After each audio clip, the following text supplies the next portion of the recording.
Shalom, jemaatku yang terkasih dalam Tuhan kita Yesus Kristus. Di saat ini kita akan melakukan kebenaran firman Tuhan. Tetapi sebelum itu, mari kita berdoa. Bapa Surgawi, kami mengucap syukur untuk saat ini Tuhan. Kami mau datang duduk diam dan merenungi kebenaran firman-Mu. Berapi kami Tuhan, hamba-Mu yang menyampaikan dan jemaat-Mu yang mendengarkan. Biarlah dengan kuasa-Mu Tuhan, kami dimampukan untuk mengerti dan memahami akan kebenaran firman-Mu di saat ini. Di dalam nama Yesus, firman yang hidup, kami berdoa. Amin. Jemaatku yang terkasih di dalam Tuhan kita Yesus Kristus, kondisi dunia saat ini tidaklah pasti. Pekerjaan, ekonomi, keuangan, bahkan pendidikan menjadi tidak dapat diprediksikan seperti apa jadinya ke depan.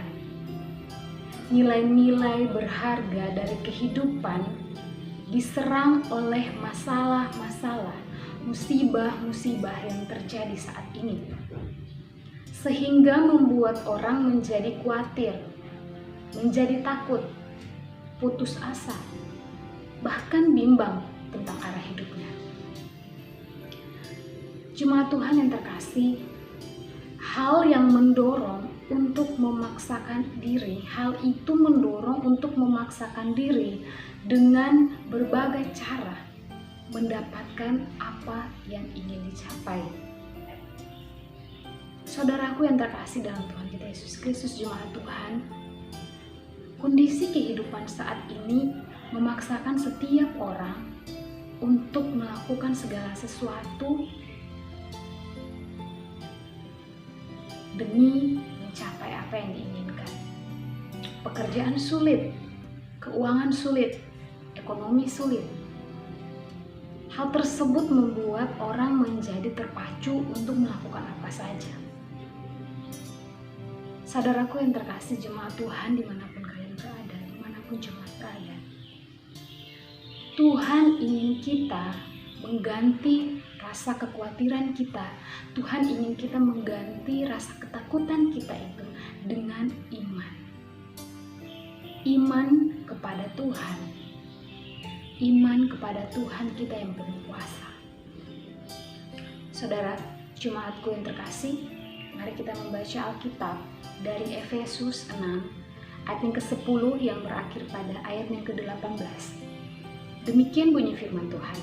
Perlengkapan rohani.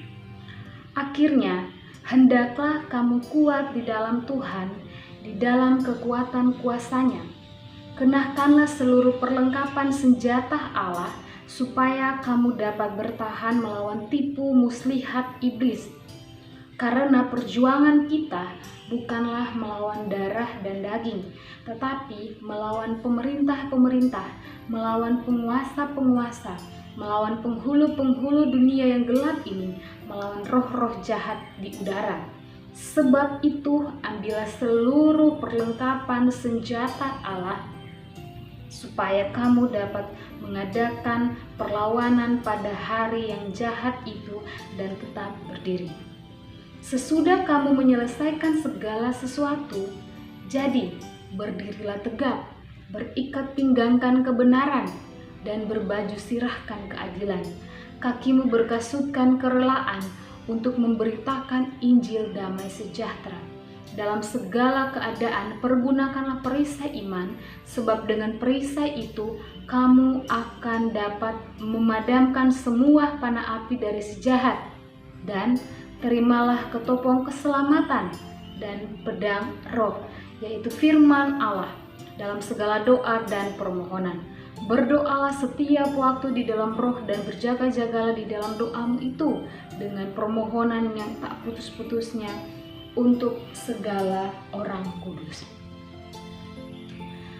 Jemaatku yang terkasih dalam Tuhan kita Yesus Kristus, dari kebenaran firman ini ada 3 poin yang dapat kita pelajari. 3 poin yang dapat membantu kita untuk mengatasi masalah yang saat ini kita hadapi.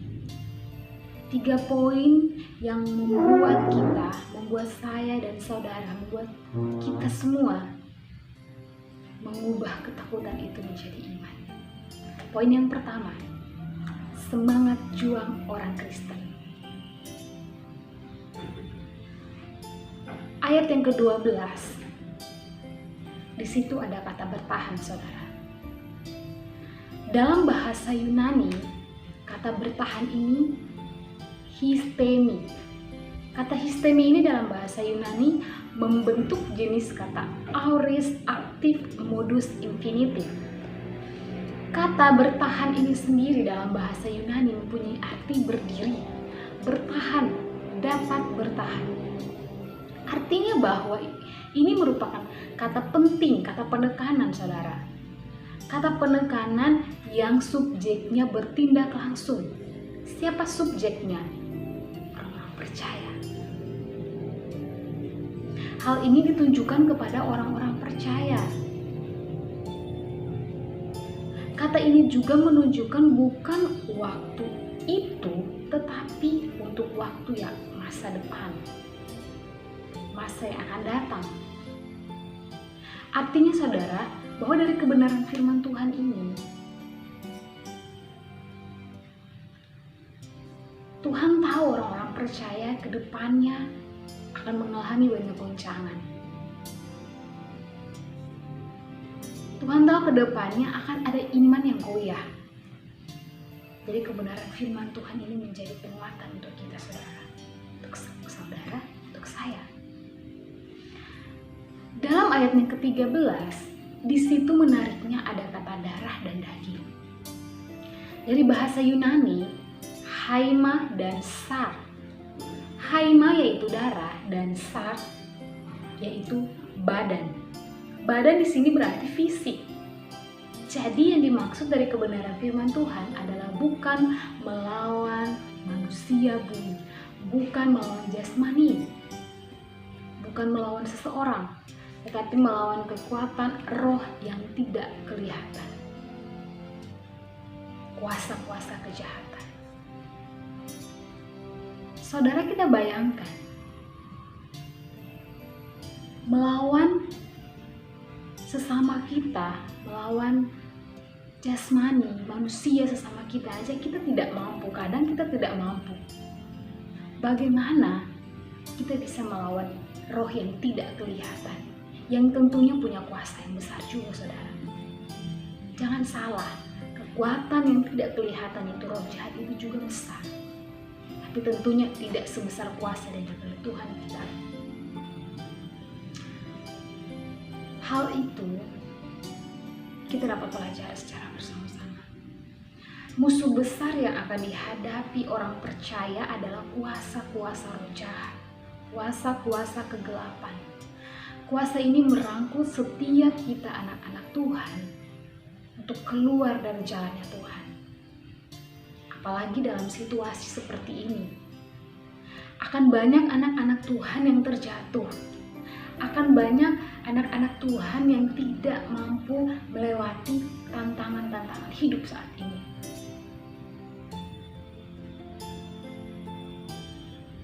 Tentunya hal itu akan dihadapi bagi orang-orang yang jauh dari Tuhan. Karena kuasa-kuasa tersebut hanya bisa dikalahkan dengan kekuatan kuasa daripada Tuhan, saudara.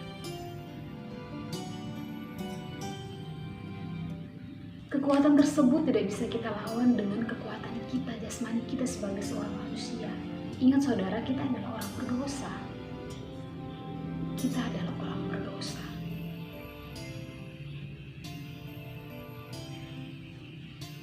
Karena itu, terang yang daripada Tuhan yang mampu mengalahkan itu. Karena hanya terang yang dapat menghancurkan kegelapan. Poin yang kedua, saudara. Poin yang kedua adalah perlengkapan orang Kristen. Untuk mengubah ketakutan menjadi iman yang kuat, perlu adanya perlengkapan orang Kristen. Ayat yang ke-14 sampai 17, saudara. Dapat saudara lihat di situ.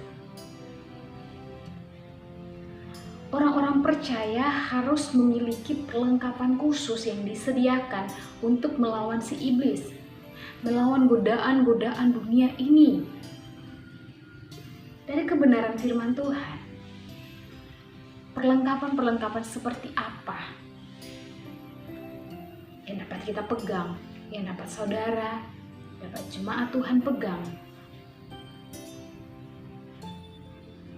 Perlengkapan kebenaran, perlengkapan keadilan, Injil damai sejahtera, perisai iman, dan juga pedang roh, yaitu kebenaran firman Tuhan. Semua hal itu akan membantu saudara, akan membantu jemaat dan saya menghadapi persoalan-persoalan yang ada saat ini, menghadapi goncangan-goncangan dunia yang ada saat ini. Tentu dalam menghadapi situasi saat ini, kita akan tidak mampu. Jika kita mengandalkan kekuatan kita sendiri, kita tidak akan mampu, saudara. Jemaatku yang terkasih, dalam kondisi kesulitan seperti ini akan banyak godaan-godaan yang datang, baik dari dalam diri kita maupun dari orang-orang di sekeliling kita, hal di luar sana. Saudara dan saya akan terjatuh, akan tidak mampu menghadapi semua ini jika kita berada di luar Tuhan. Namun saya yakin dan percaya, apabila hal-hal ini, godaan-godaan ini datang dalam kehidupan kita, saudara, jika kita memegang kebenaran firman Tuhan, jika kita memegang perlengkapan-perlengkapan, kita tentunya, saudara, akan mampu menghadapi semua ini.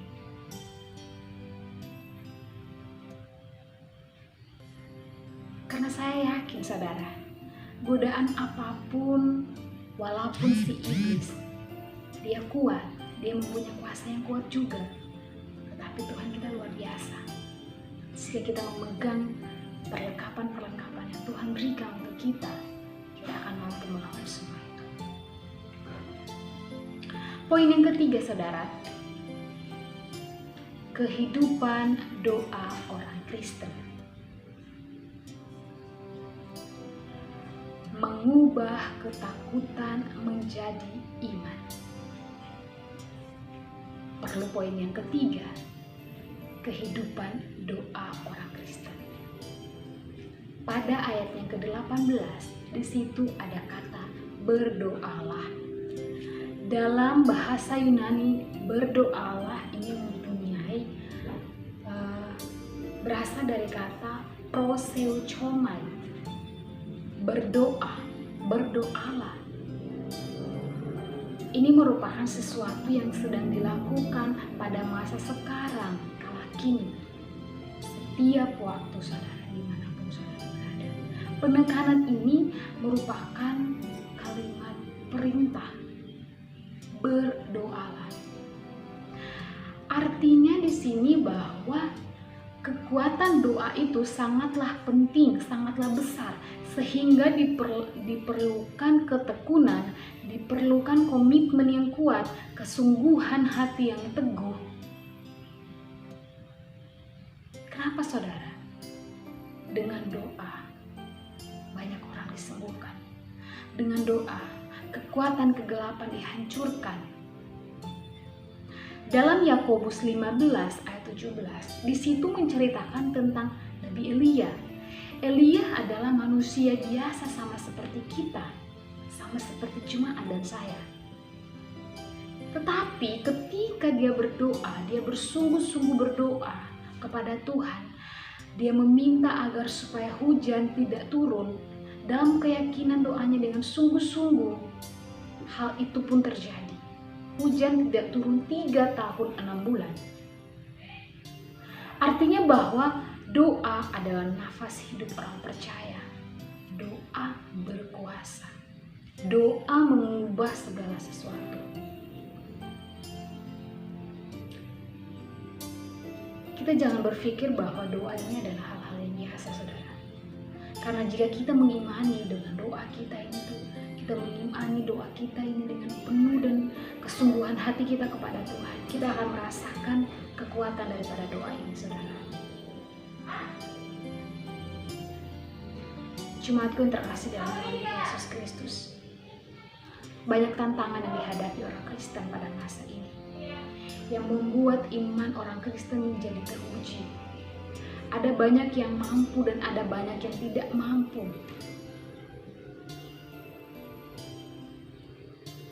Tidak mampu dalam menangani karena godaan yang begitu besar, karena godaan yang begitu kuat, yang akhirnya menjerumuskan kita, saudara dan saya, dalam melakukan hal-hal yang tidak Tuhan kehendaki. Pekerjaan menjadi tidak jelas, ekonomi, keuangan, keluarga menjadi hancur. Situasi seperti itu yang menguji iman kita. Apakah kita sebagai orang percaya mampu tidak melakukan hal itu? Mampu tidak melewati semua itu? Tentunya siapa yang berada di luar Tuhan, dia tidak akan mampu. Tetapi jika siapa yang sungguh-sungguh ada di dalam Tuhan, saya yakin saudara, dia akan mampu melewati semua itu. Iman kita diuji. Namun, tergantung seberapa kuatnya iman kita, seberapa kuatnya saya dan saudara dalam memiliki iman kepada Tuhan. 3 hal penting yang harus kita pegang dalam kebenaran firman Tuhan untuk mengubah ketakutan menjadi iman. Yang pertama, orang-orang percaya harus memiliki semangat yang tinggi. Orang-orang percaya harus memiliki perlengkapan rohani daripada Tuhan. Dan orang-orang percaya harus kuat dalam doa. 3 hal ini jika kita pegang, jemaatku yang terkasih, saudara dan saya, kita akan mampu melewati situasi saat ini yang menurut kita sulit, yang menurut kita mustahil. Tapi saudara, dalam Tuhan tak ada yang mustahil. Tuhan kita luar biasa. Tuhan kita mempunyai kuasa yang besar. Saya percaya bahwa jika kita hidup di dalam Tuhan dengan memegang apa yang Tuhan inginkan dalam kehidupan kita akan mampu. Saudara dan saya akan mampu untuk melewati semua ini. Tuhan Yesus memberkati. Mari kita berdoa. Terima kasih Bapa di surga untuk kebenaran firman-Mu di saat ini. Kami bersyukur Tuhan untuk pertolongan. Kami mohon daripada Tuhan, kiranya kebenaran firman Tuhan ini menjadi kekuatan baru bagi kami Tuhan. Agar kami dimampukan untuk melewati kehidupan kami, mengubah ketakutan kami menjadi iman kami yang kuat di dalam Tuhan. Terima kasih Tuhan Yesus. Dalam nama Yesus kami berdoa.